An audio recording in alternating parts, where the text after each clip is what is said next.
for the past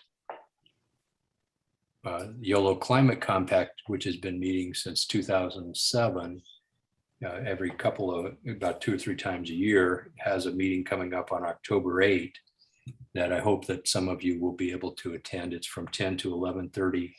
The topic this time is impact of climate change on Yolo County agriculture.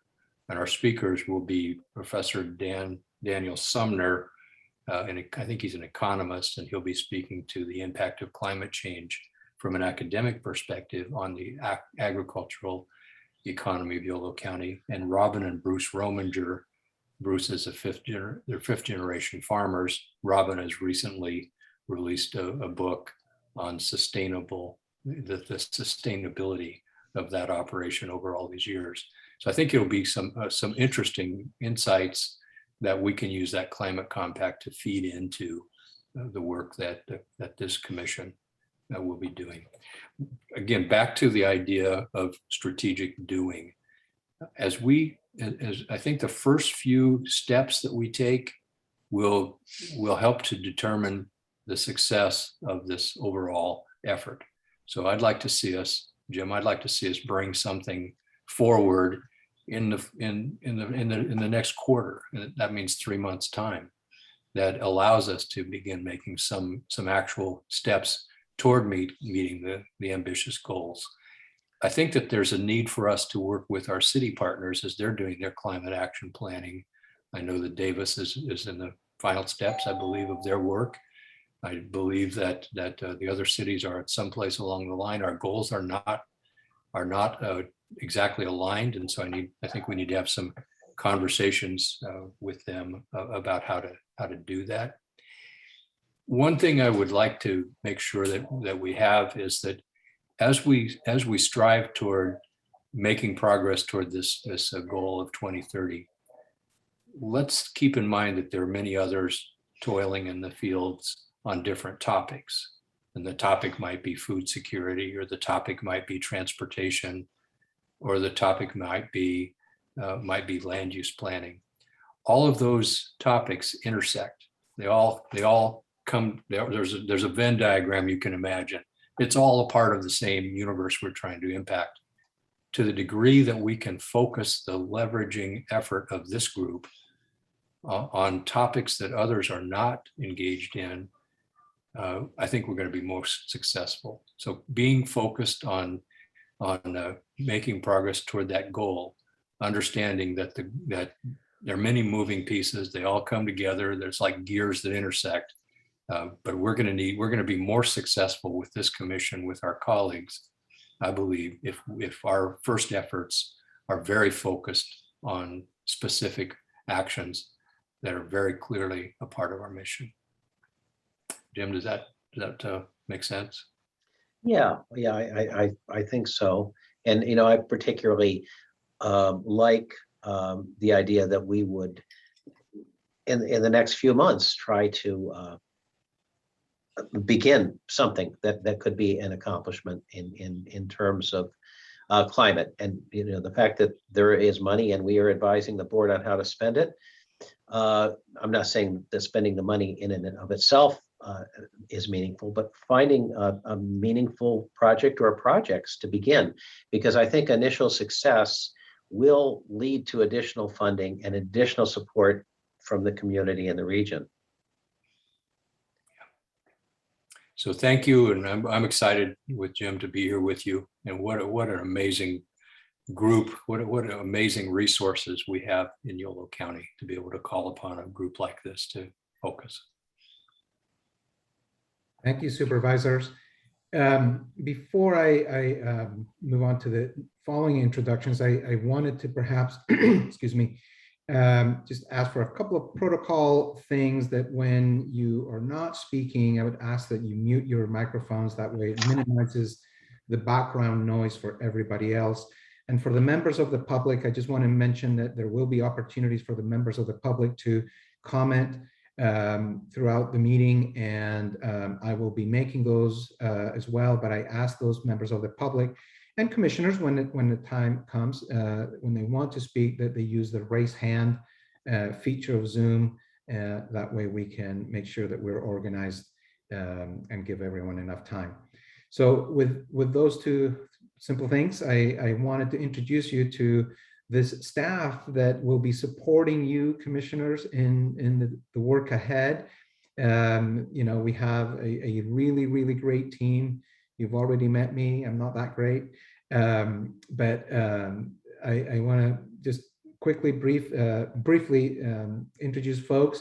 We have Julie Olson. She is a Civic Spark Fellow that we were able to obtain from the Local Government Commission, and she will be helping us. She's out there taking notes. She's going to be preparing the minutes for this particular meeting. You'll see her in future meetings as well. From county staff, you have Charlie Shuden and Alex Tengalix that work out of the CAO's office. And from our consultant team, we have Petrea Marchand, Michael McCormick, and Carolyn Yeves, I think is the last name. If I said it wrong, forgive me. So, and then of course, there are a number of other people that work with this team, helping putting documents together, some of the stuff that you've already received. And we will continue to support you throughout this process. And I'll go into that a little bit further in this meeting. With that, I would like to maybe give each commissioner a couple of minutes to introduce themselves, and if we can go in the order that you see on the screen. I would be starting with Suzanne. Good evening, everyone. It's great to be here and in all of your esteemed company. I am a resident of West Sacramento, and my academic training is in biology, ecology, environmental studies, but my career has been mostly in the public policy arena and in social marketing. So I hope that from that experience, I'll be able to contribute to our conversations. And in addition, I did want to mention that I'm the founder and webmaster for the Collaboration Connection, which is a website that has a treasure trove of links to various issues and activities on climate change and just transition throughout the region, and also statewide, nationally, and globally. Thank you. I believe Robin's next. Thank you, Suzanne. Yes, I'm Robin Daddle. That rhymes with cattle or battle or rattle, none of which is a flattering word to associate. But anyway, it's delightful to be here. I'm a recently retired professor of geography from Sacramento State, and also the facilitator for the climate crisis action team at the Unitarian Church in Yolo County, and a member of the Yolo Climate Emergency Coalition. As a geographer, I do cross that human physical geography divide, although my strength is mostly in social and economic geography, not so much in the atmospheric science or physical geography side of things. And it's really a pleasure to be here with all of you. And it's now Mark's turn. Thank you very much, Robin. My name is Mark Allman, District 3 appointee from Woodland. I made my career in technical marketing in Silicon Valley. Since retirement, I've been quite involved in community climate-related activities. I'm on the currently a member of the Valley Clean Energy Community Advisory Committee. I'm was the former chair of City of Woodland's Sustainability Advisory Committee to the City Council. I'm a member of the Woodland Tree Foundation for the last 15 years. And my interest in this topic is, it's quite, to me, this is a very, very important issue. And I'm very interested, as Supervisor Saylor mentioned, in providing some liaison between County of Yolo and the City of Woodland on some of these issues, particularly how climate action plans are measured and evaluated and improved upon going forward. I think outreach is extremely important to the diverse communities we have here in Yolo County. We do have a diversity of interest groups and stakeholders, all of whom I think need to have themselves constantly reminded that this is an issue that affects all of us.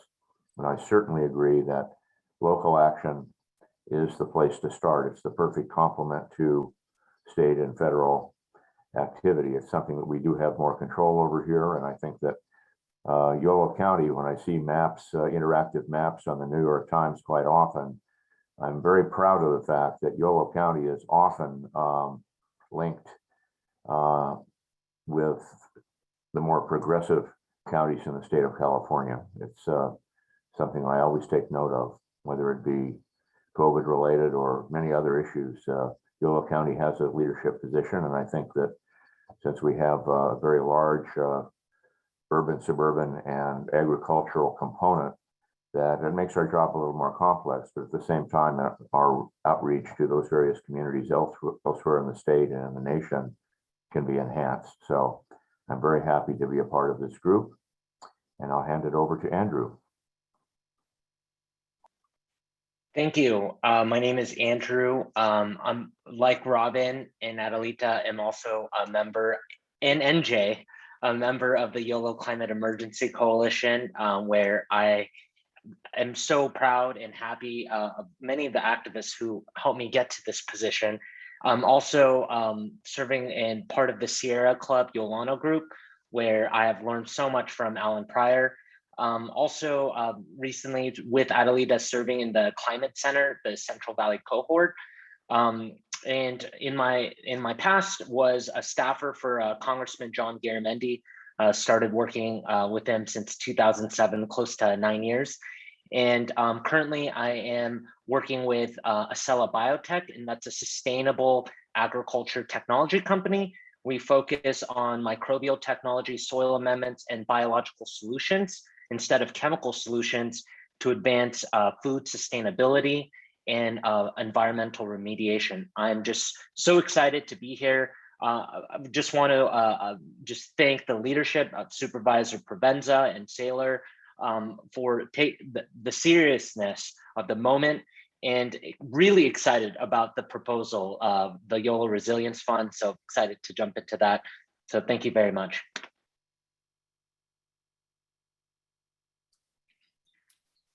My name is Adelita Serena. Pronouns are she, hers, and I wear many hats just like everyone here. One of them is I am a member of the Yolo Climate Emergency Coalition. As Andrew mentioned, Central Valley cohort member. I'm also a staff with Mothers Out Front and also with the Sierra Club. And I'm also the dance maestra captain of Galpulit Yolo, providing cultural dance enrichment to Yolo County and the surrounding areas for the last 10 years. And I'm a 20-year plus resident of Woodland. I have two sons that grew up here, both graduated out of Woodland High. And, you know, it's because of them that I do the work that I do. I just will always remember distinctly when the campfire hit, and I know I've mentioned this other places, but, you know, just watching the ash rain on top of my son and his teammates as they practice vigorously for football. And that was a shock to see. And it's one of the main reasons that, you know, I'm driven to do this work, because it is our responsibility to, don't make me cry, I'm gonna cry, but to give the area that we live in back to the children. And so that's my commitment, and it's why I do what I do.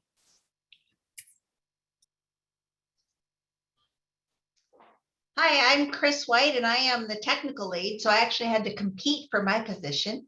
I live and work in West Sacramento. I've lived in West Sac for more than 30 years, so before it was a city. I am overly involved in the community. I'm the chair of the Economic Development and Housing Commission. I have been a restorative justice panelist for, I think, 10 years now. It used to be called Neighborhood Court. It changed names this year. I am a weekly volunteer at the Yolo Food Bank. I sit on the board of the West Sacramento Chamber of Commerce and on the board of the Yolo Basin Foundation. But the reason that I am here is because what I do for a living. Frontier Energy is an energy consulting firm. We work largely with cities, states, and utilities to help them implement energy efficiency programs. My colleagues in Davis actually write the building codes, energy codes for the state of California. I work in transportation, and my other colleagues work in distributed energy systems and renewable energy and carbon sequestration.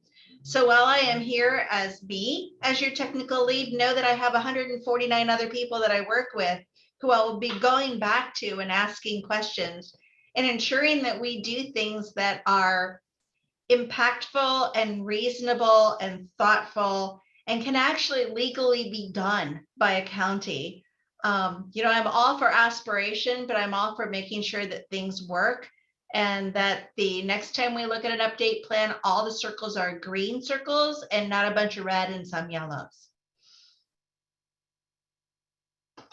Okay. Hi, everyone. It's a great honor to be with all of you tonight. So thank you for the opportunity to serve our county in that capacity. I know it says Natalie on the screen, but I go by NJ, like New Jersey. I'm not from New Jersey, but the N stands for Natalie. A little bit about me. I'm the founder of Multiculturalism Rocks, which is an organization that promotes cultural diversity in various platforms. I work with schools and public libraries in Yolo County and beyond quite a bit in that capacity. Creator of the Interactive Healing Arts Project to help us make the most use of art and help a little bit our local economy in that aspect. So again, working with schools and small businesses in town. Other information that might be of interest to you. I'm one of the organizers of the Yolo Juneteenth celebration here in Yolo County, active and AACP member, former president of the Solar Community Housing Association, in a year-long training in community-driven strategy and climate action in regard to racial justice. That's a program that's going on nationwide. I'm sharing all this to just mention that I'm plugged in with various groups locally, ethnically diverse groups, but also in their activity when it comes to climate change. Been advising the Fridge, the night market, they're fighting food insecurity, and so on and so on. So I'm very happy to contribute the best I can. Like Chris, I go back to those communities asking for feedback. I'm happy to relay any information that will allow me to relay. And I look forward to serving to the best I can. Thank you. Thank you, NJ, and thank you all commissioners for that. I have the perspective of having spoken or met you individually before, but it's exciting to see the group as a group. I think, I want to highlight the fact that the board challenged us when making sure that we had a diverse group. And I think we're there, and I'm very happy and proud that you guys are participating. I'd like, before we go on the next item that's on the agenda, I would like to provide an opportunity for public comment at this time on items that are not on our agenda, as is customary in these Brown Act meetings. So if anyone would like to speak, I ask that you raise your hand, and then our moderator, Michael, I think if you could call them by order, that would be great. So do we have anyone wishing to make public comment?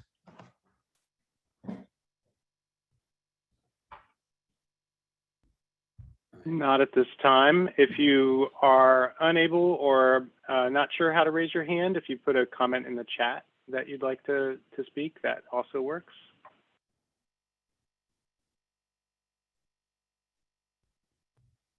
All right, doesn't look like we have any at this point, Daryl. Seeing none, thank you very much. So we'll move on, following on the agenda that I hope that you all have in front of you. You received a number of documents.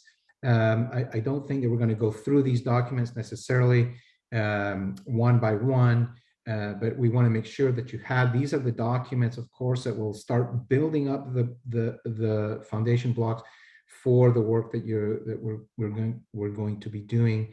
And of course, I'm looking at the list right here. There's the September 2020 resolution. There's the commission structure document, the 2011 climate action plan. And then there was a staff report about that our former Civic Spark folks put together. The 2021 sustainability plan, and I don't want to necessarily go into that, but if there are any questions, it's often asked, what's the difference between sustainability and climate action, and how does it all fit in? I'm happy to answer that if anybody has those questions. And then finally, we have the ARP, the proposal that, as you heard, we did receive $1 million for that, which is very exciting. And I'll be talking about some of our normal constraints that, of course, when you see that you got $1 million, it sounds, well, we've got something. So I don't know if there are any questions with respect to these reference documents.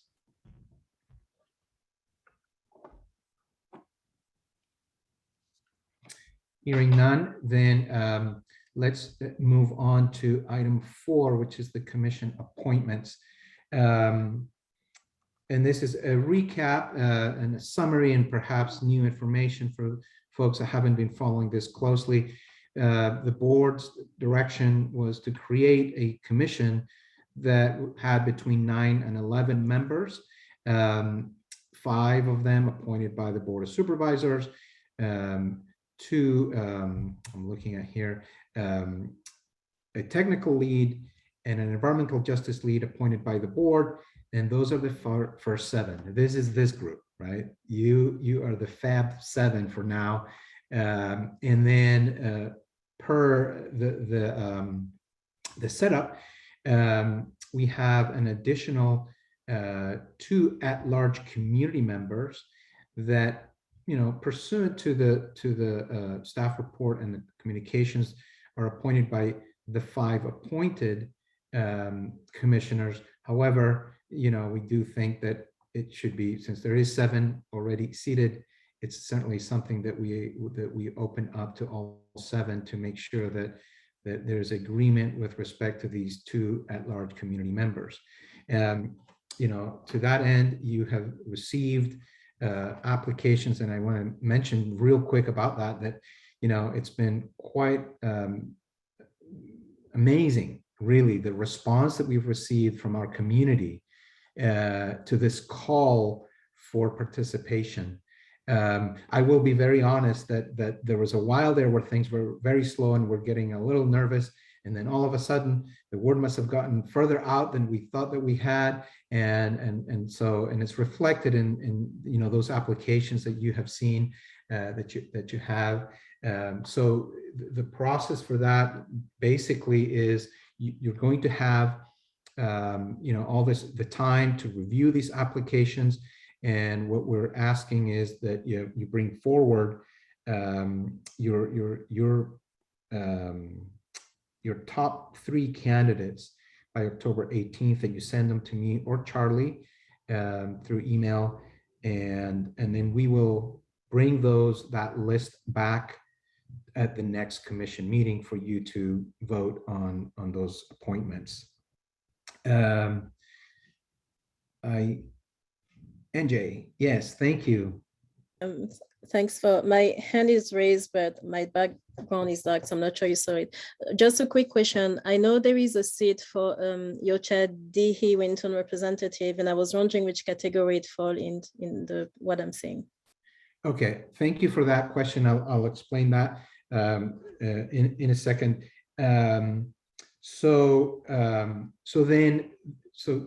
at the following meeting, again, hopefully you will agree on the vote on those 2 at-large community members, and also the item that we will be asking you at the next meeting is whether you feel that you would like to have an additional 2 climate scientists or subject matter experts that would be appointed by this commission. It's not a decision that we're asking you to take today, but we would then replicate the process if it's the will of this commission to have an additional 2 and complete the 11. So, so that's in a nutshell how that process is going to go. And before I answer NJ's question, I want to know if there's anybody, there are questions about that process. One thing that I forgot to mention is, of course, you have the applications and you are free to contact the applicants if you wish to find out more about them. Seeing no questions, NJ, so oh, sorry, Mark. We Yes. do have Mark, yeah. I just have a quick question. And so you're looking for our top 3 recommendations. Generally, I see from the grid here that I received that some had first choice as a subject matter expert and a second choice as at large, but that distinction doesn't really matter. You're just looking for the top 3 individuals. Correct. Okay, thank you. Thanks. So the structure that the board approved for setting up the commission, or in fact, this effort in general, so included this commission, but it also included ex officio members, which are basically non-voting members. And because Yoshadihi has been such a partner with the county in so many different fronts, we reached out to Yoshadihi, and so they will be an ex officio. And I haven't seen the list, and I can't see it in my little screen if they're present today. If they are, it would be great if they could raise their hand and say hi to us. And there is another ex officio member that we have put out the invitation, which is at UC Davis.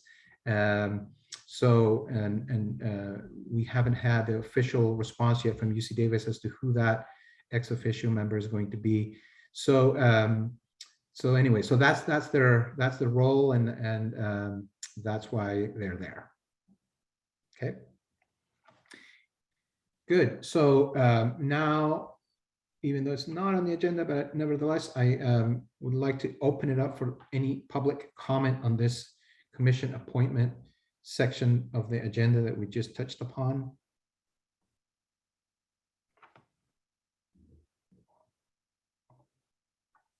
And again, if you have any questions, please raise your hand, or if not able to do that, just comment in the chat would be great. Great. Let's go Sarah, to the. looks like we're not. So if we can go to the next slide, Michael. Or Carolyn, not sure who's driving the slides. Suzanne has a question, Taro. Okay, great. I might be dense, or I may have missed an email. Do we have the actual written applications, or just this chart that was part of the agenda package? You should have access to the applications themselves, and if you, we'll make sure to send you the link to that information. Thank you. It was an email from Charlie Shuden with a Dropbox link, and I'll re-forward it, but just wanted to make sure that you saw it. Thank you so much. Great. So before we actually move to the next agenda item, I wanted to touch base real quick on something that I mentioned before, in terms of, we're very happy, obviously, that we have this ARP funding. And as Supervisor Provenza said, when we first started this effort, we really weren't sure where we were going to find the funds. And I wanted to take a step back there and maybe talk a little bit about that. You know, Yolo County has a long-lasting sort of general policy of what I would say being a pioneer in what is, you know, smart land use planning. And the basic principle of that is that the unincorporated areas of the county, the board and this board and the board before and so on have valued our farmland, our agricultural heritage, and through policies that are, again, precede me a long time, they have really, the way that former CAO always talked about it was that we had taken a vow of poverty by focusing all urban development in the incorporated cities. And that does come at a financial loss to the county because, of course, we have property taxes. And of the property taxes, the special districts, safety, those are the agencies that take the lion's share. And I don't mean this in a complaining way. And I just want to make sure that folks understand that context, the principles under which the county has decided to move forward, placing high value on those ag lands and making sure that development happens in an orderly way in the existing urban setting. And I think that that's a really good way to look at growth in general. But like I said, it comes at a cost, right? So it does create this issue of the county we want to do, but we don't always have the resources. The remarkable thing is that the way that we work in Yolo County government is that we work always as teams. We're always helping each other. And one way or another, we seem to get a lot done with the few resources that we have. And one of those sort of strategies, and we'll talk about that later on, is that we look for outside funding opportunities, grants typically. And Petrea, who's right here, she has been a great help for the county, in finding these grants and making sure that we, that we are able to apply for the grants and that we're successful in getting those grants. So this process isn't going to be no different, except that we have the $1 million, and that is going to be a really good thing. And when we talk about early action items or early projects, I think that's where both Supervisor Provenza and Saylor are talking about and challenging us to make sure that we get things going sooner than later. And so this is where we're going to be looking to you to help us identify what could we do in the short term as we develop this larger goal plan, which they're not incompatible. We don't need to have a climate action plan completed before we begin implementing some projects that we may identify, perhaps through your own discussions, or perhaps through the work that's coming out of these working groups that I'll be talking in a minute. So the idea is, let's not wait for this plan to be completed to think about how we can start implementation, right? So with that, let me see, I'm going to make sure that I'm touching all the points here. And then it goes back to that third bullet in this slide that, that of course, and this is the beauty of having a commission as diverse as this, right?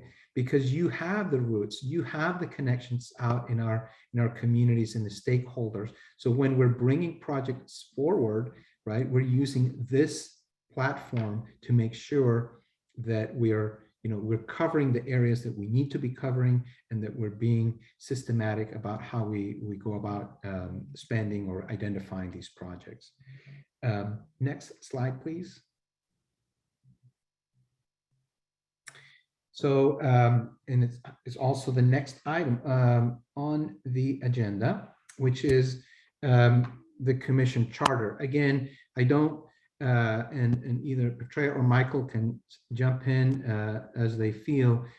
The purpose here is just to make sure that you've received the document. It's a document that basically lays out your purpose, the structure, certain protocols that we have drafted, and that you should have copies of, in how you will govern and how some of the decisions will be made, and so on and so forth. The idea with this particular item is to make sure that you've received the document. It should be attachment C, I believe, in your packet. Correct me if I'm wrong, Petrea or Michael, but I think at the next meeting, it's when they will formally approve the charter, correct? So, so you will have between now and then to review, to ask questions, and have a conversation about it, and then formally adopt it at your next meeting. I think that it's important also to know, maybe at this point, that you know, I mentioned about how the meeting is being conducted under Brown Act rules, and there will be a training for all of you coming up on the Brown Act at the next meeting as well. So we'll be able to, you know, make sure that you're all fully trained in that. So with that, and I don't want to be too short on the charter, but Michael, I wonder if you could just give a big picture view of the charter itself for the commissioners and perhaps even the public, and before we move to the next item. Sure. Hi, everybody. So the charter lays out the structure for the operation of the commission, its relationship to the county, and the functionality of the subcomponents and the working groups. The intention is to create some uniformity, some understanding, some consistency about how the commission functions, how the commission works together, and creates clarity around the governance of the commission as well. So we've laid out a pretty thorough draft document for you to consider. So one of the things we'd like for you to do today is ask some questions about anything that you've read that you have questions about, whether we can respond to those now. And then we would come back to the next commission meeting with a final charter for adoption. I see Andrew's hand is up. Yes, thank you. On the charter, there's like officer duties. Are those going to be decided in the next meeting as well? Like who the officers are? That's right. So the intention would be to, as we open the next meeting, we would immediately adopt that charter, assuming everybody is supportive of the charter itself. And then we would move forward with adoption of both the recommendations on those officers and adoption of those officers. Okay, so recommendations will come from now until then, and then will it be a vote among the commission members? Okay, I see. That's correct. So absent officers being in place, this is why Taro from the county is administering this meeting. The chair of the commission would administer the following meeting following, assuming they were up to speed and ready to go at this next meeting, we would be able to have them administer the following meeting after the vote on those officers. Thank you.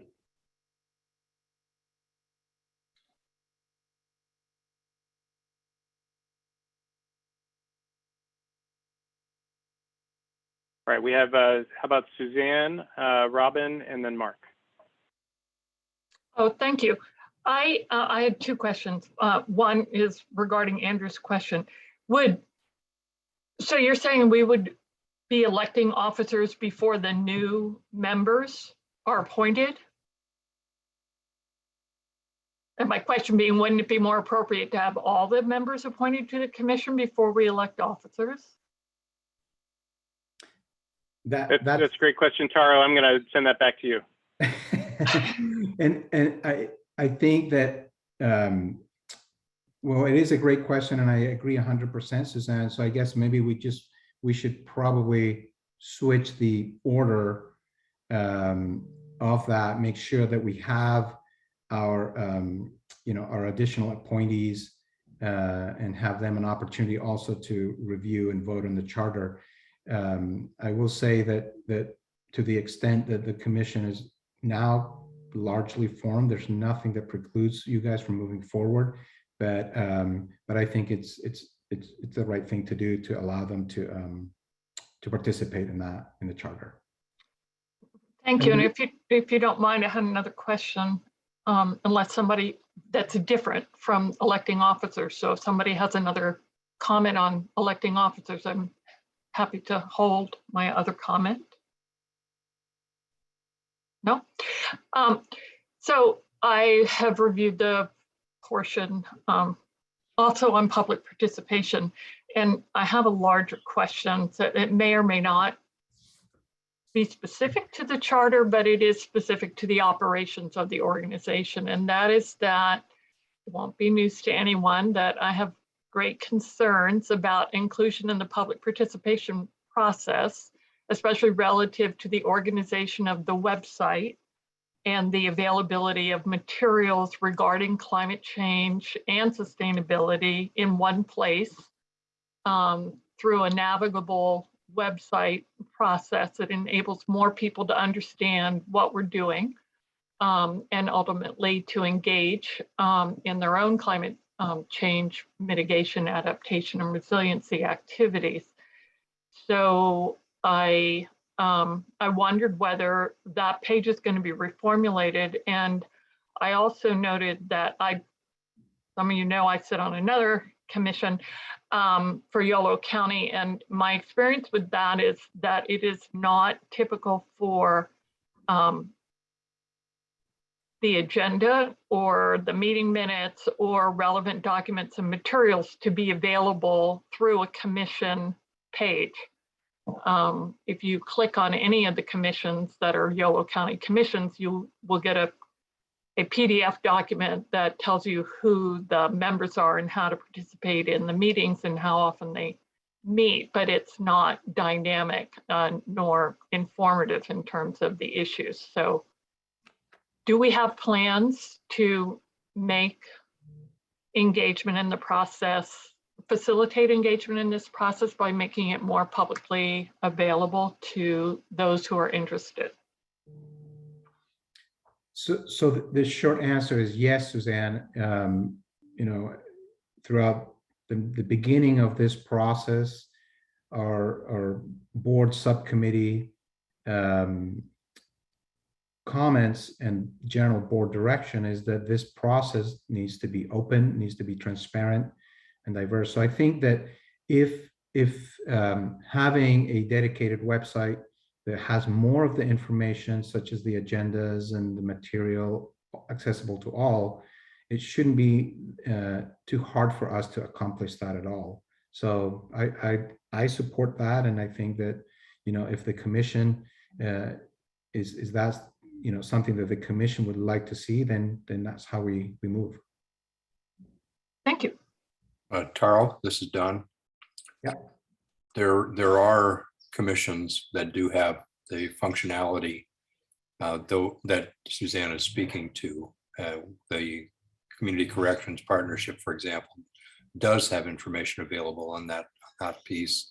I think the Planning Commission does too. So I think there are ways of achieving the purpose through that. And but I think that Suzanne's raised a really good point that we want to make this accessible and visible and prominent in whatever manner is necessary to do that would be great. Thank you, Don. Mark? Oh, sorry, Robin. Yes, I had a particular concern with the statement of purpose, which basically says, see the resolution. And a lot of people are not going to do that.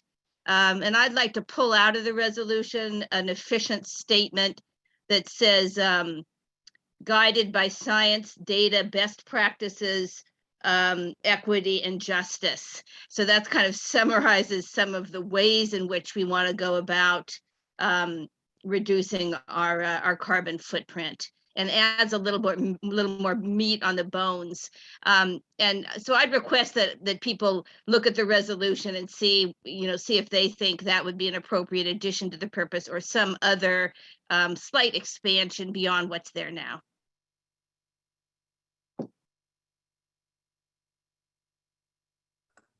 Thank you, Robin. I think we should be able to accomplish that. And then maybe we can bring back suggested language, which the commission can review at the next meeting. So thank you for the comment. Great, thanks. So my question involves how we communicate with the Board of Supervisors. And I see we have a subcommittee of the board in attendance this evening. And I was wondering, number one, is Supervisors Provenza and Saylor are planning on being in regular attendance at these meetings 6 times a year. And otherwise, how we would, as a commission, if we take action on an item, for example, how do we communicate that? Do we communicate that through staff? Do we appear at Board of Supervisors meetings to support it? Are there periodic quarterly reports or annual reports by the chair, or what is envisioned, or is that up to the commission to decide? So the answer is a little bit of of all those components that you mentioned, Mark. I think that the commission will have the ability to, to provide regular updates to the board. Also, when, and I think if again, it will be up to the commission. Certainly, we are the liaisons, the staff, but in terms of commissioners directly, absolutely. If, for example, there's a project identified, let's say, and let's just, say, here's a $20,000 project that we've identified, we would have to seek authority from the board. And there's an opportunity, for example, to speak in front of the board, whether it's, the officials or individual commission members on that action. So I see that, communications with the board can happen in several different ways. Yeah, I would add, I think it's important that the public generally realize that they have access to commission members. That's where at least the appointed district level commissioners are appointed from the various districts, and to make the commission's actions and deliberations relevant, what we're all about, why these are important issues. I think something on the web would be very important there, as has been suggested, and ways to where we our contact. So if they have something to relate to us, then they can do it through their commissioner or various other ways, through the supervisors directly, I'm sure. But that's very important. It's a two-way street as far as communication. I think Don and I were planning to attend these meetings, and still are. And I think that I'll compare this. For example, we both sit on various commissions. I sit on the Aging Commission, and when the commission wants to convey something of particular importance or make a request to the Board of Supervisors, I urge them to write a letter and make the case for whatever it is that they're asking for. And then I'm there to help explain it, since I'm the board liaison to the commission. And so Don and I are there to help, but I think a formal communication and also regular reports are important. It's also important that individual commissioners keep their own, their appointing supervisor up to date, and see if I think what type of input they might have for you, and make sure that they're kept up to date, so it's not a surprise when we come back in and ask for $1 million to be spent. Don, do you want to? And not add to that, Jim, I think that those are good suggestions. One thing that's easy to do for keeping your appointing supervisor informed is to send them an email after the meeting. So tomorrow you could send an email to the supervisor who appointed the district and say, this is where we're going. This is what we're doing. I'm happy to keep you informed. I think that that's an additional piece, is that there's a lot of strength in bringing forward positions or recommendations that you come together around as a group. So if one person who's a member of the commission comes to the Board of Supervisors and mentions that they are in support of something, and the commission's never dealt with it, or the commission chose to not take an action on it or actually voted against it, that's confusing to us, and it's probably not very powerful. But if you take a vote on something, and it's something that's been deliberated upon, and you've weighed options, and this is something you want to bring forward, that has a lot of strength. So, and so many of our commissions are standing commissions that have been in place for many years. They may not bring anything but an annual report to the board, if that, and they don't take the opportunity to really bring issues to us. So you have that opportunity. We're inviting it. And the strongest cases would be those that you make collectively. I think that's a good point, Don, and hope to get to the point where if something comes up that affects climate, the first thing in a supervisor's mind is, well, what does the Climate Commission think? Or have they taken a position on this yet? That's where you want to be. That's when you've succeeded.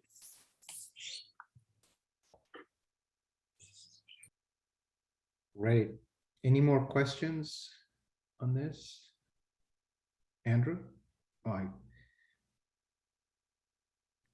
Thank you. I'm so sorry to have to ask this question. I was reviewing the charter and I was wondering if there's going to be another document, or would it be this document that talks about when commissioners would have to recuse themselves due to a potential conflict if that were to happen?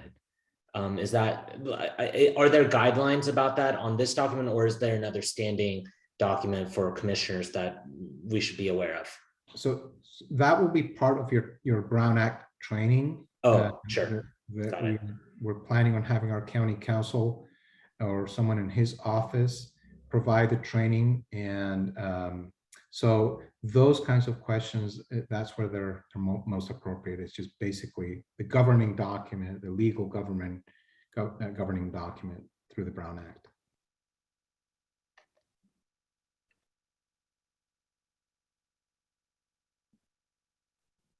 So if there are no more commission questions, we can go to public comment. And I see that Christine. There was someone who had public comment, Christine Shoemaker.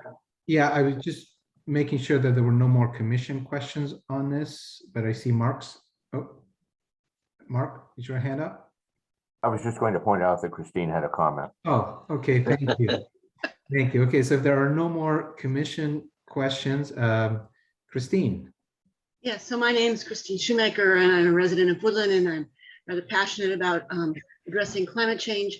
And I wanted to build a little bit on the comment, I think it was by Suzanne Reed, and making sure that this was seeing what we were doing, because when I wanted to find out whether this meeting was happening, you know, I knew that they were forming it, and I had seen emails in the past asking for people to apply for commissioners, but to find out that this meeting was happening, I emailed Charlie Shuden, and then he sent me to where the link was on the Yolo sustainability page. But as you go forward and make decisions on what you think you would like to do in the strategic doing, those that you want to do fast, I think it's important to have some sort of public outreach, just maybe an email to the email list that you use to get recommendations for commissioners, somehow to say, if you want to find out what the agenda is going forward, or you can get on this list, or here's where you can go. Thank you. Thank you, Christine. That's a great recommendation. Any other questions before we move on to the next? Okay, Michael, can we move on to the next slide? So we've talked about, you know, one of the ways to accomplish your work is through the creation of these working groups that are sort of like spin-off groups of the commission that will tackle specific topics. We feel that it could, you know, be a great opportunity to expand the participation of the public and those members of interest groups or whatever that are not on the commission. Because and the idea of the topics, right, the working group topics, those are, we expect the commission to perhaps come up with some ideas that could be further explored in these working groups. It also makes your work a little bit easier as well, because the work is spread out a little bit, right? So and the more in-depth explanation is in attachment C of your D of the packet, and I want to make sure that, you know, what we put together, right? These are, we take the first crack. These are our recommendations, but we want to make sure that the commission is comfortable with the process, and so we're definitely open up to any comment that the commission may have. with respect to the structure or how they could work better. So what we're recommending basically is this 5 to 8 members per working group. You don't want to make them too big because then the ideas get a little diluted. In the ideal world is that you choose these experts in whatever the subject topic might be. There will be county support for the working groups as well. So the idea again is to where these strategies and these actions that are directed at reducing emissions. And I want to kind of on that, I want to always keep you focused on, climate change and resiliency. And sustainability. It goes in many different directions. Our climate action plan is the goal of reducing greenhouse gas emissions, right, to become carbon negative. So while there might be great ideas, and by the way, we're not saying don't bring those ideas, because if it's something that is worthwhile putting forward as a project, as an early action project, there's no reason why we couldn't explore that. But the main goal is to keep it focused on these carbon emission reduction strategies. We would expect that there will be a commission member leading a group, and then of course that the work of these working groups is reported back regularly to the commission at the commission meetings. So that's the structure of the working groups. In summary, I don't know if Michael or Petrea, is there anything that you'd like to add to that? Yeah, thanks, Taro. I think just a real quick on clarification of membership. So it does need to have a minimum of 2 commission members. However, the makeup of the working group doesn't have to be all commission members. So Taro mentioned this, but including outside experts that aren't on the commission to support the priorities of the working group is also a consideration.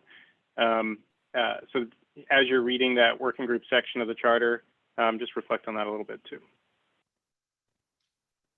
And I would just also add to that, if as you're reviewing applications for the commission itself, keep in mind that people who are not selected for the commission itself could serve on our working group. And so you may want to start thinking about who would make the most sense for working groups that you create. And the working groups don't have to all be appointed at the same time. I think part of the thought was that as you do the work in this area, that different topics will arise that need further work, and that having a couple commissioners and experts in the community, or people that can really supply the legwork for some of those projects can be created as the need arises, and others can go away. So the idea is maximum flexibility and having people and staff to do the work. That's right. Thank you, Supervisor. So the intention is to create ad hoc working groups that could persist long term, but some of them may only last for a short period of time to help get to an answer that perhaps the commission has around a specific priority. Chris, your hand's up. I just wanted to make a suggestion as we think about what working groups might be. We tend to, in other commissions and other groups, we tend to focus on that end use of energy. Is it electricity, the solid waste, the land use? When in fact the needs, the technologies, and the ability to create meaningful reductions are really different when you think about it by segment, from residential to industrial to commercial to agriculture. And so another way to put those together is to have folks who really understand heavy industry, goods movement, production of crops in a tomato factory, to be together in one group and address what they could do for that industry, as opposed to separate them into 4 separate groups. So just a thought. And just one reflection on that. Thank you for that comment, Commissioner. Supervisor Provenza brought up at the beginning of the meeting the focus of this group as well. So really focusing in on the work of the Climate Commission and what's in the resolution. And one of the things that this group can also do is identify parallel or concurrent efforts that are mutually supporting to the mission of this commission, and really pull that knowledge and information into this work so that we aren't necessarily recreating the wheel. We are building on others' work and bringing it in maybe in a different context.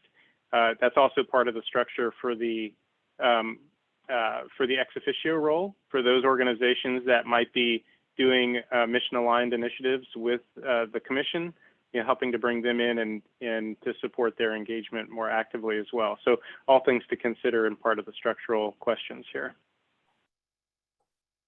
I see Andrew's hands up. Yes, thank you.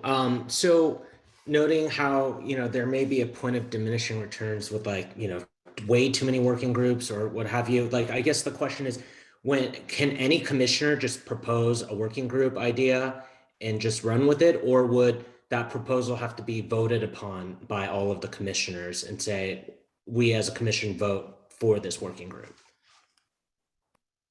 It does need to go to a vote of the commission for the existing charter language. Got it. Thank you.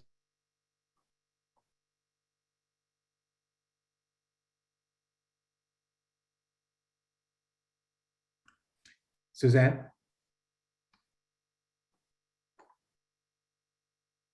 I think you're muted, Suzanne. Thank you. A couple of questions. In the working group presentation, there's a list of possible working groups that have been suggested. And just for clarity purposes, I know these aren't the ones that are going to be established and that we'll review this in the future, but I did want to say that since the climate action plan is sort of the framework within which you're trying to fit some of our early work, I wanted to make sure that we understand that greenhouse gases include more than carbon dioxide. So we're also looking at methane and other shorter lived greenhouse gas emissions in terms of reductions. And also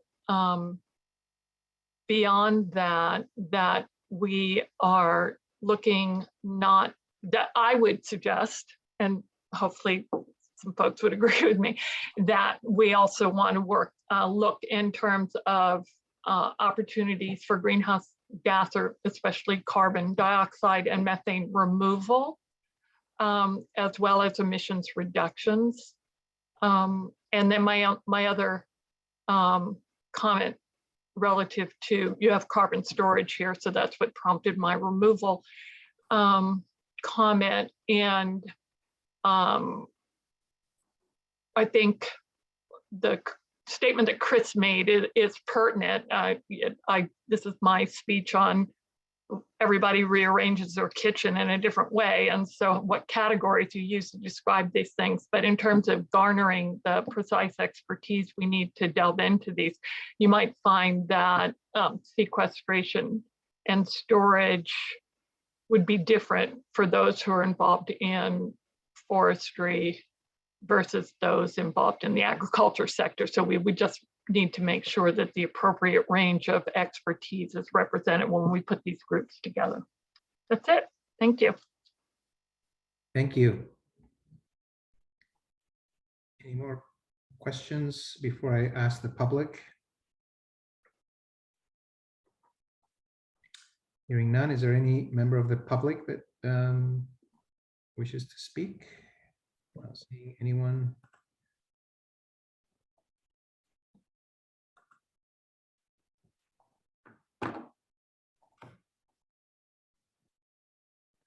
Okay, we move on to the next slide, please, Michael.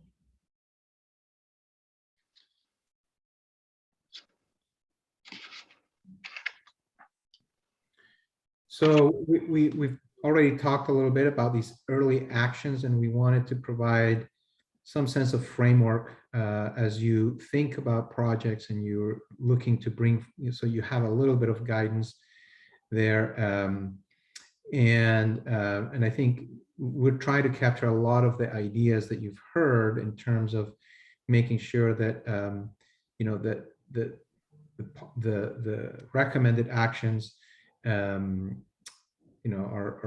grounded on existing plans and policies. I think it makes them stronger when we have to go back to the full board with a certain, and by the way, that is something that that's why we as a staff are going to be there to guide you and help you as well, because we will be able to make those connections as projects bring forward, and we will say, oh, that's a really good one because we've got policies in the general plan that talk about this, and we've got, this is actually embedded in the county strategic plan. So we're able to help you make those connections. And then something that the county can complete the action independently, and that goes to a little bit to making sure that sure, partnerships are great, but we want to be able to make to focus on these things that we can do quickly and independently. Because this funding is ARP funding mostly, right, for the time being, our seed money, and because the different jurisdictions have received their own ARP funding, that's why we have this idea that hopefully the project benefits the unincorporated area, because it makes a stronger case for the project itself, right? And then of course the sufficient financial resources to support that just goes to making sure that we're thinking about projects that we can fit within our budgets. I don't have anything else. I don't know if either Petrea or Michael have anything that they'd like to add. I would just add that I think this is an exciting opportunity because there's so much expertise on this commission, and to identify early actions. And there's also, as we'll talk about in the next slide, other resources other than the ARP in terms of grants that could make some of these actions a reality in the next 3 years. So I just wanted to encourage commission members to spend some time, really thinking about what these ideas could be, so that at future meetings there can be a robust discussion about which ones are the most important to more fully develop and which ones are the priority. Next slide, Michael. I think Andrew has a question. Oh, sorry, Andrew. Yes, thank you for the criteria. This is very helpful. One criteria point, benefiting unincorporated area. I saw that a couple of times. Is that like mandatory, or is that just preferred? Like, what if there's like an underserved area in an incorporated area? Is that going to just be categorically disqualified, or is it just like we prefer the unincorporated? I think that it may tie back a little bit to Supervisor Saylor's comments about this overlapping of things, right? There's a lot of folks doing a lot of different work, and of course it overlaps. And I think that there isn't a definitive answer, because we have to look almost at the projects on a little bit on a case-by-case basis. Of course, the projects that benefit the unincorporated area will have the highest chance. I wouldn't necessarily say let's throw them out, because if maybe it's not a project that can be funded independently through the funds that we identify for early action, but perhaps it's a great project, and this is something that I'll get into in the following slide, that we can identify a different funding source for that. Basically we create these additional partnerships, and that way we're being more efficient with the funds that we have, and then it might result in a more successful project. So if I can go to the next slide real quick, because I think it ties a little bit into that, which talks about our funding, right? And the funding that's out there, and this is the exciting part of this, right? First of all, it's exciting because we have the $1 million, and I'll be honest that we wanted more, but we got the million. It's a fact. If you look at the state budget, there's a lot of money in this, in this fiscal year, right? As the slide shows it, $15 billion for climate change purposes. So that creates opportunity, right? Creates a tremendous opportunity. The work that we are doing, right, that you are beginning to do is critical, and the more organized we are, the more precise we can be in identifying the projects, the higher likely likelihood of us being successful of obtaining the funds and obviously implementing the project. You know, I don't think I mentioned this, but it was somewhere in my notes there in the back that, you know, this idea that we want to be carbon negative by 2030, I think there's only 3 counties in the state that have pledged such, you know, ambitious goals. And I want to make sure that I plug these bits of knowledge, because just to highlight the importance of the work that you're doing, and you know, and the gratefulness of it. So Petra, do you want to say something on this slide, or can I move on to the next one? Yeah, just really quickly, and I also wanted to tie it into what Andrew asked. As most of you know, one of my areas of expertise is tracking state and federal funding and helping to implement projects that leverage general fund with other sources of funding.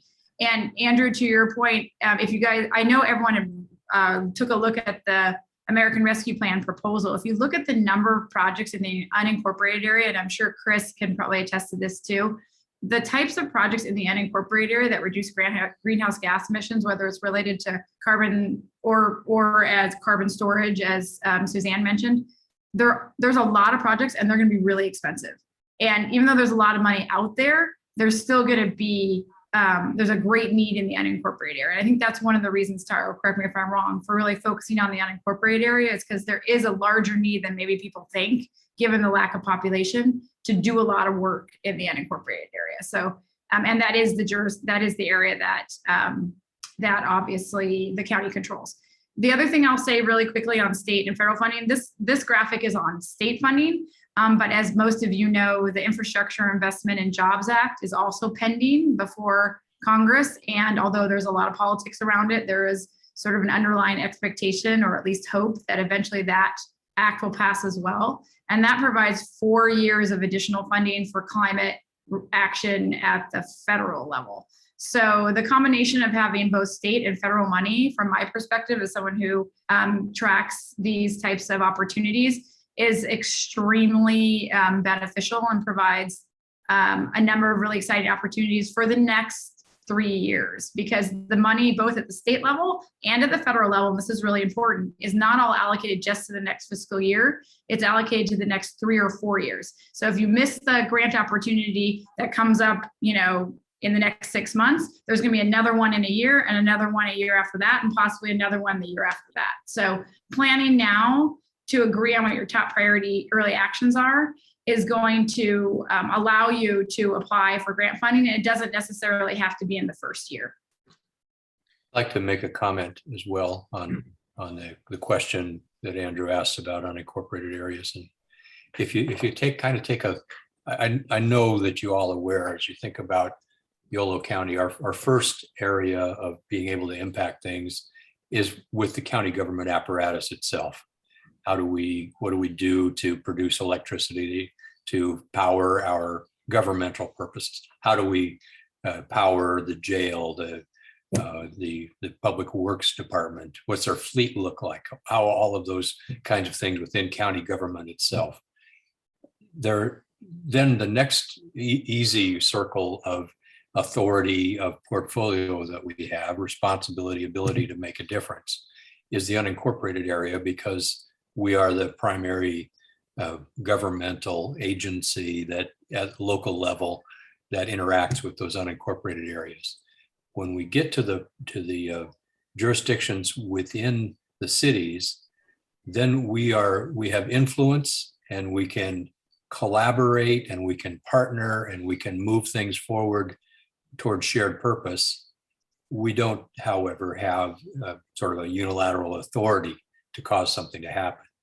And then the fourth tier is, what do we do with our state and federal partners, and how can we make a difference in advocacy, in shaping policy that goes beyond our boundaries?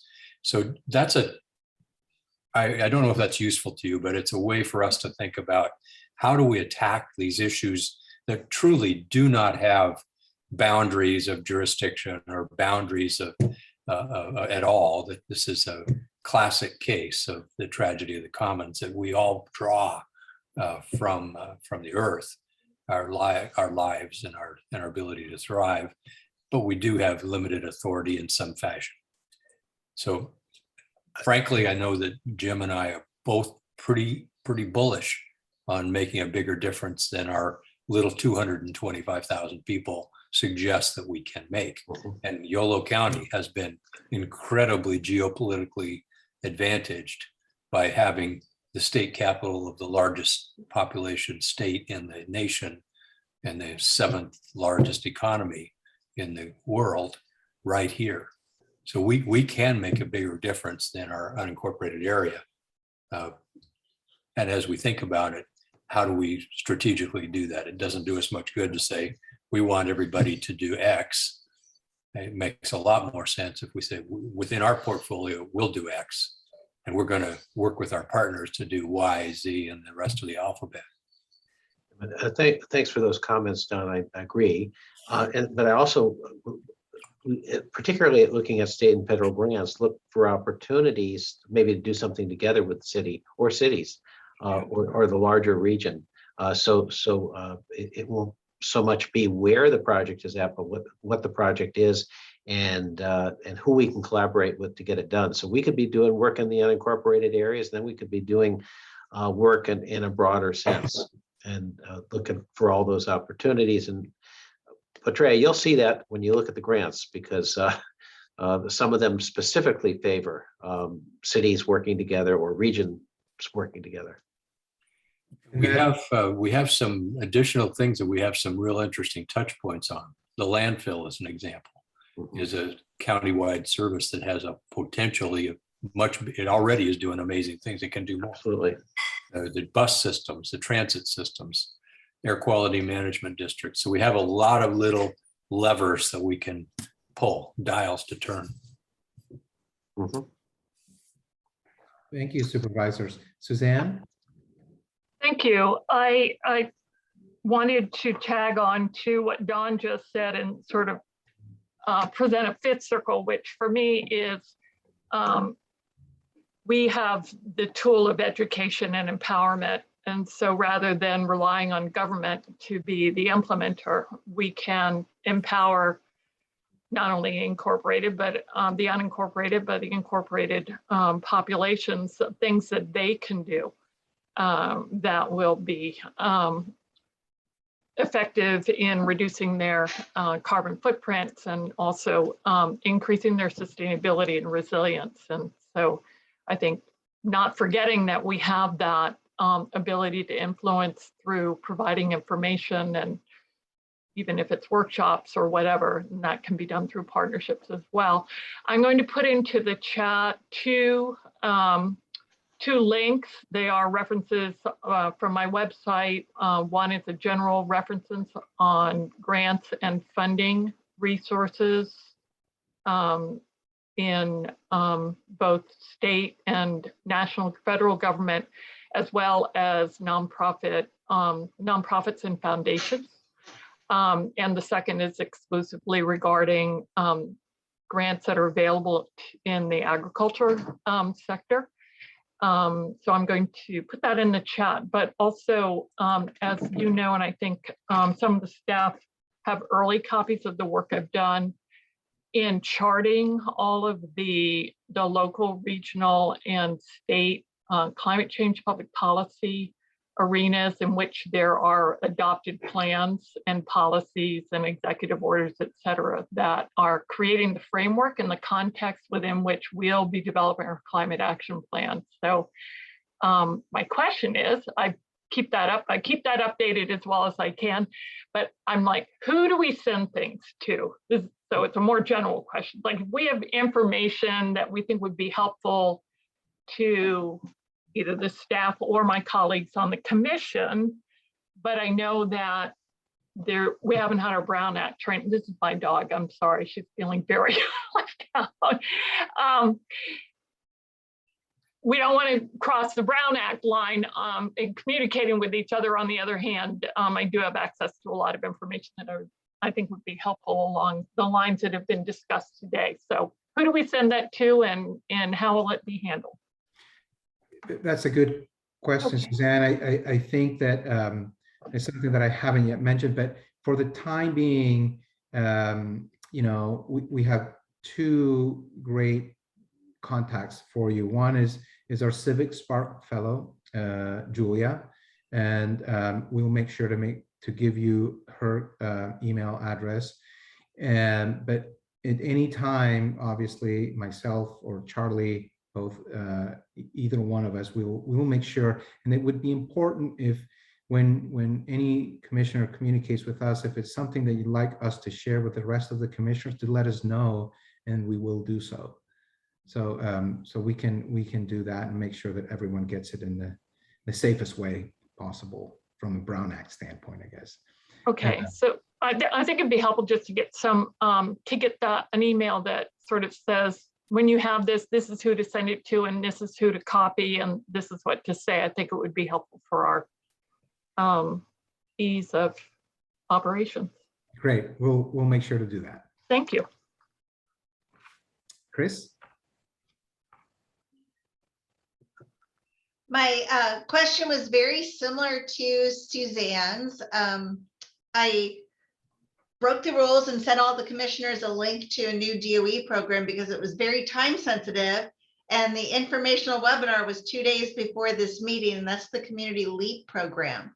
So I'm not here to pitch that program or say, let's do this, but it is that same thing. As we run across these things, we can drive you all crazy by saying, let's go after this one.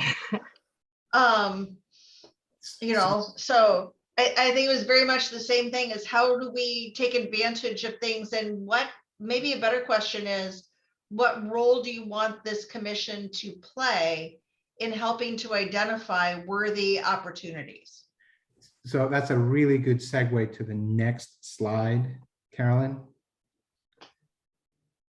Really good question, and it's possibly best answered by speaking a little bit about the strategy that we typically use whenever we're looking in the grants and grant funding environment, right?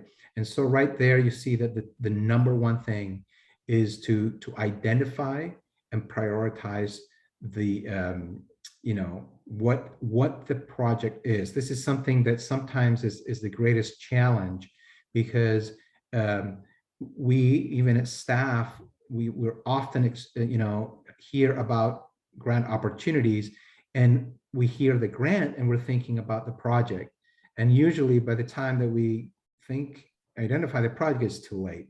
So really the most important focus there is to identify those projects, prioritize them. That's where the bulk of your work is going to be, in terms of, we want to hear from you. We want you to prioritize those. And then, of course, and maybe happens a little bit in parallel, is to research those funding opportunities, because sometimes we might already know about some as we're developing the project list. And then the key thing, and this is something that Petrea is an absolute expert to match the opportunities that are available to the project itself that we have identified and prioritized. And then, of course, there's the following part that leads all the way to the actual applying for the grants and the management and implementation and so on. So that's really what I would say is, perhaps once we've got these projects, yes, absolutely, bombard away with opportunities, because it will be up to, in the future, maybe I'll explain that right now, a little bit of, we're very lucky and fortunate to have Concero through Petrea and her staff, and Frilon, Michael McCormick and his staff, in helping us put all of this stuff together, in addition to Charlie and Alex at the county level, and Julia, who just joined us actually this week, or 2 weeks ago, in this effort. The board has approved the funding for an actual dedicated position in my department, who would be the future county lead. And so, and then things will transition to that individual to really kind of manage all of this, right? But this is the general strategy. And until we're fully staffed, we'll have Petrea and Michael helping us along. And Petrea, I don't know if you want to add something. Again, this is your expertise. This is what I love. So I really appreciate the question, Chris, and want to learn from all of you too, because you have a lot of expertise in the different funding opportunities. But I will say, I'll add one thing to number one, which is identify and prioritize. That involves, for me, the best strategy is not just like a name or a paragraph description, but a actual project description with a budget. So it's a real project that you have all of the information to apply for a grant. And I wouldn't even prioritize actions until you have those project descriptions. So that's going to be, I have a template that I can send around for the commissioners to tweak for their own use. But I think having everybody provide the same information in the same template for projects and making sure that we have all that information is going to be really important part of having a commission discussion about what the priorities are. The other thing that I wanted to add to the strategy that Taro described is that I really have found a lot of success with developing 3-year strategies. So you identify all of your projects, and then normally, as we discussed earlier, the grants, especially these ones that are being appropriated in the state budget and in the Infrastructure Investment and Jobs Act, are going to be available every year for 3 or 4 years. So if you develop a 3-year strategy, you don't have to panic that you missed one. You can be like, okay, you know what, we need 6 more months to really develop the partners and secure the matching funds and get it money in the budget, to implement that project. So we're going to apply in 2023, right? And everybody's like, oh, good, the project's moving forward. We know where we're going to apply, and we can make sure that we develop a good application. I also recommend, when you have that strategy, starting the process internally of applying at least 6 months before, even before the grant guidelines are out, because typically you can use the guidelines from the year before and have a really good idea about the information that you're going to need to develop the application. And that allows you to not have to do what Taro described, which is, that the webinar is happening, it's due in 4 weeks, and run around and try and put something together. So, but if people have feedback on this process, I'd love to hear it, because I'm always learning as new opportunities come out and applying this sort of a strategy to new areas of policy.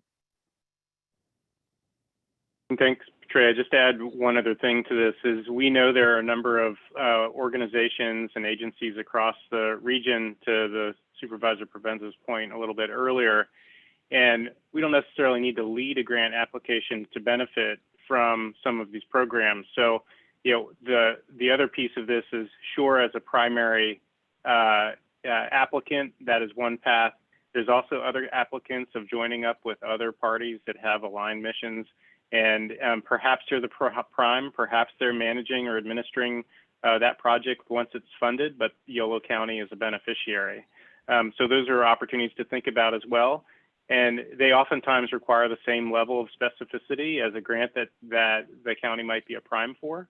But at the same time, it's one of these pathways that sometimes folks don't necessarily consider as actively.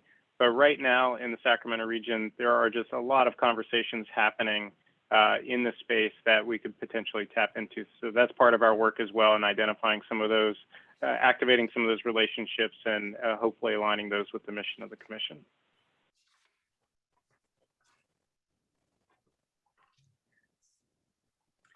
Great. Any more questions on this before I open it up to the public? Hang in there, we're almost done today.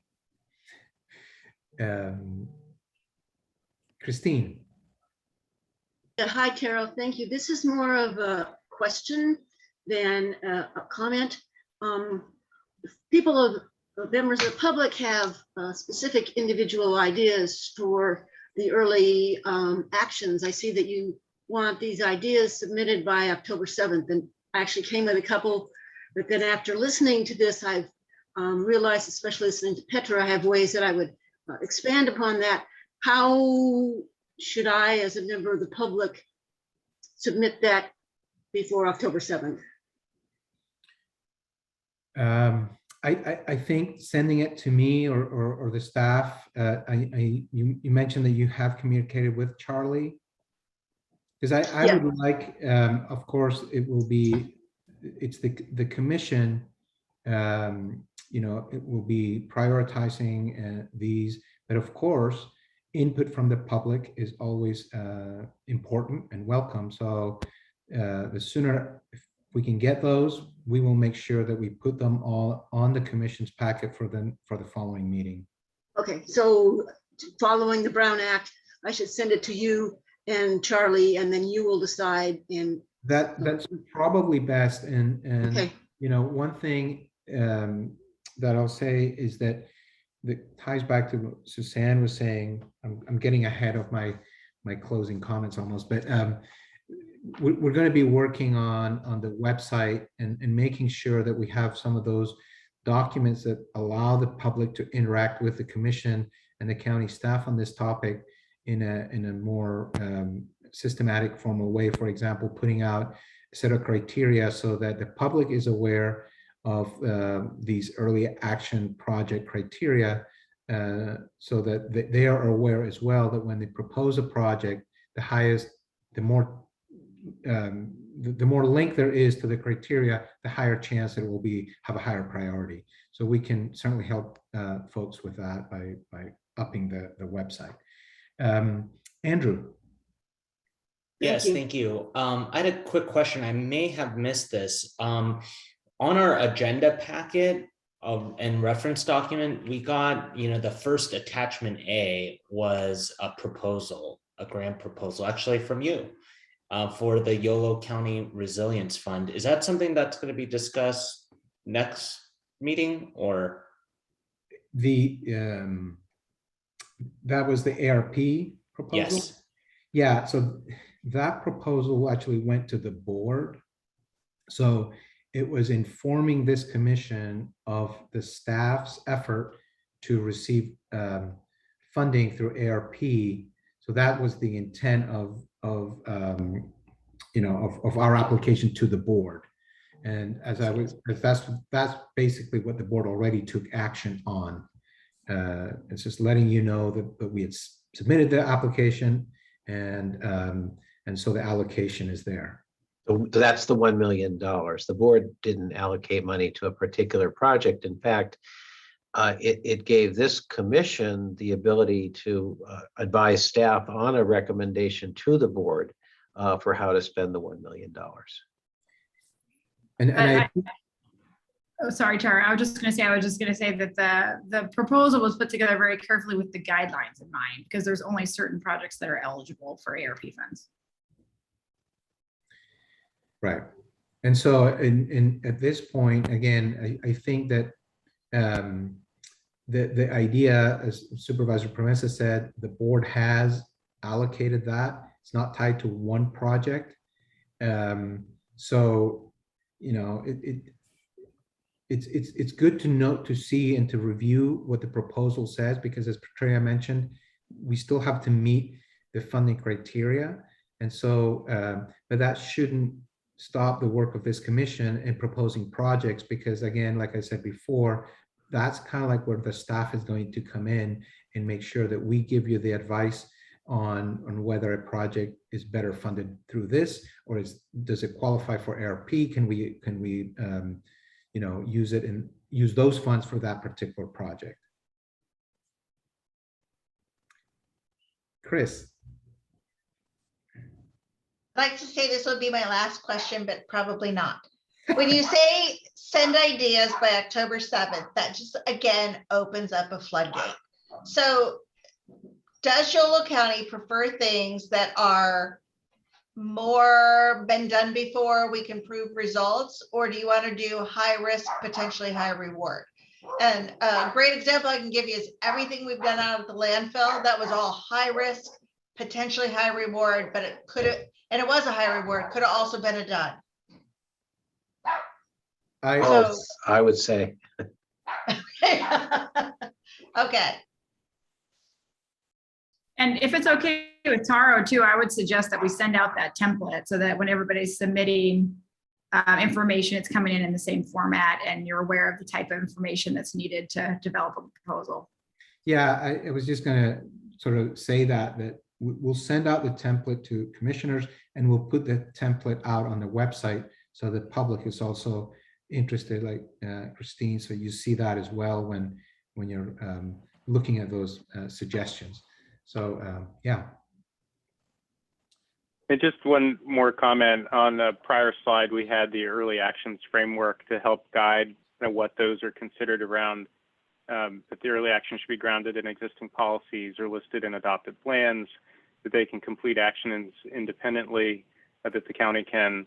The benefits are primarily for the unincorporated area, and then there's sufficient financial resources exist to support that action. And that last one is, part of, right, and this is for early actions only. So that's part of that early consideration for early actions to consider as you're thinking about them. And and as we're looking at this, it does seem that October 7th is a really tight deadline. And I think we should probably open that up, perhaps another week or so. But I wouldn't, we've said, there's flexibility here. We don't want to be too strict because we don't want to miss out on a good idea simply because it didn't get in time. But of course, we need some structure. But we have time before the next meeting. I think that it's safe to say that the 12th is probably, the 7th, the 14th is probably, a good enough deadline also. Are there any more questions on this? Well, Carl, this is Don. I have a kind of a musing, I guess. Maybe it's a question, but I think this is not the last time that there will be a review of opportunities. And so as the commission gets further into your work, you may ideally, and I think what will happen is you'll begin to sift and sort and discern what directions you want us to take. And there will be future efforts of this sort. So this is not the only time that people will be looking for opportunities, and early projects is one thing, but the work is going to continue for a while. So you're going to have some more opportunities. Some of the things that are really exciting to me are when you have something that meets multiple purposes. So and not every action has to meet multiple purposes. So I'd hate for you to get bogged down to say that if we want to spend $100, it's got to meet 6 different things. But I think it would be really, really compelling if we could advance environmental justice with some of our vulnerable communities, while at the same time reducing emissions and sequestering carbon, and so if you can find some of those levers that push multiple purposes, that would meet some of the transformational ideas that the board has been very interested in the last few years.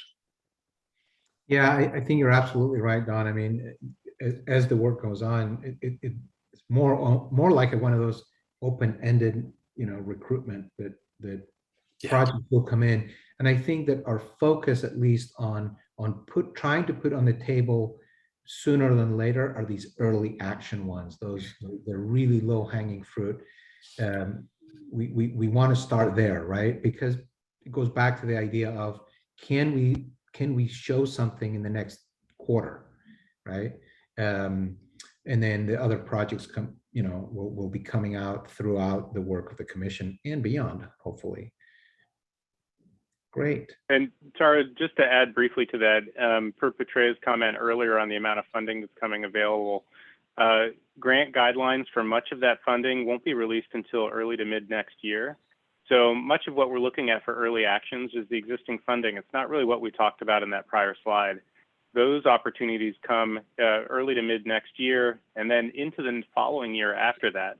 So part of staff's job and the support team is to make sure we're tracking those deadlines, identifying opportunities for the commission's work to align with those deadlines.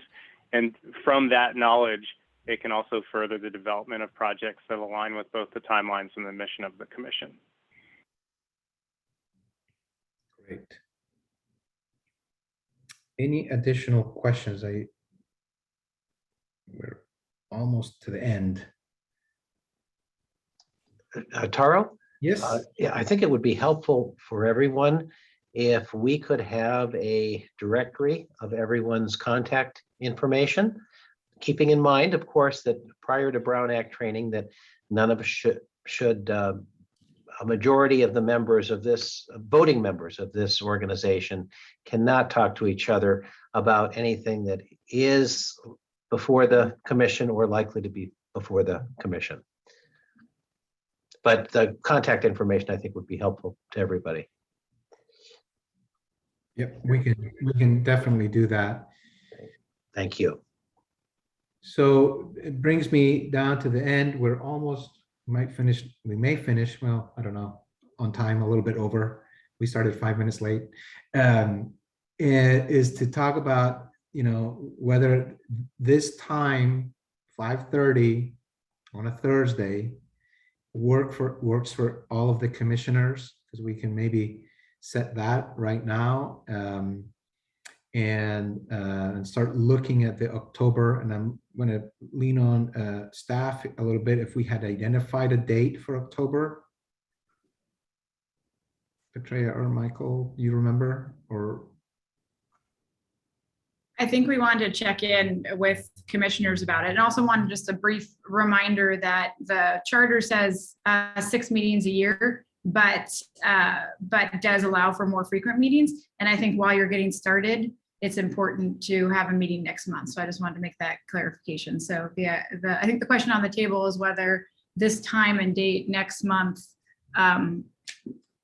works. I guess it's the fourth Thursday in October, which is looking like the 28th of October. NJ, I think NJ has a. Yes. So then forgive the puppy barking in the background if you can hear. It worked for me this month, but the fourth Thursday, usually I have the Davis Human Relations Commission meeting from 6:30 till about 8:30. So just so you know. So if we say last Thursday or fourth Thursday, I might have a conflict depending on if there are, 5 Thursdays in a month or so. Any other weeknight is open. Any other Thursday earlier in the month is open on my end. Thank you. Thank you. Mark? Yeah, we may need to do a doodle poll on this one. The fourth Thursday is when the BCE Community Advisory Committee meets. And I'm a member of that, so that would be a problem. Okay. Suzanne? I'm typically available evenings, so I cede the priorities to folks that have other true obligations. I was just going to say, according to Petrea's comment, the 6 meetings implies that we would be meeting every other month. And I personally believe that we probably should be meeting every month until we kind of get up and running. And yeah, agreed. And I don't think that there's anything that stops us from that. So what we'll do is we'll send a doodle poll to look for that the next meeting. But it's good to know that at least the time in the day works for folks, and we'll do that. Just a reminder about the Brown Act training that's happening at that next meeting. Just again, a reminder that if you're replying, that please do not reply to all. It's not and those things that Jim also talked about. Again, just little reminders of what we have accomplished. So remember that you will be reviewing the information. You will be sending us your top 3 candidates. We'll put together that list and be ready to vote at the next meeting. Additional feedback on the charter. We already have the one good comment about pulling from the resolution and actually embedding it into the charter document itself. That's a great suggestion. So we'll have that ready. And again, this ideas for early actions by October 7th, and maybe we should be a little bit more flexible. But again, it's the idea that these are the early ones, right? These are the things that we can do in the short term. So maybe let's settle on the 14th for now. And if we need more time, we take more time. There's the flexibility built into what we want to accomplish. Let's see.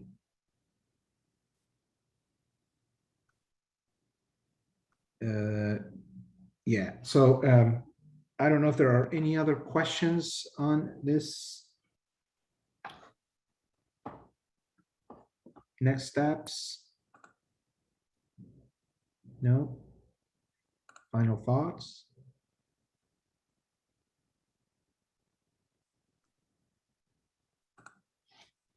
None? Great, I think the meeting is adjourned. Thank you very, very much. We'll look out for more material, and we'll hope to see you next month. Thanks, Taro. Thanks, Everyone. Everybody. Bye. bye. Thank you. Great meeting. Thank you.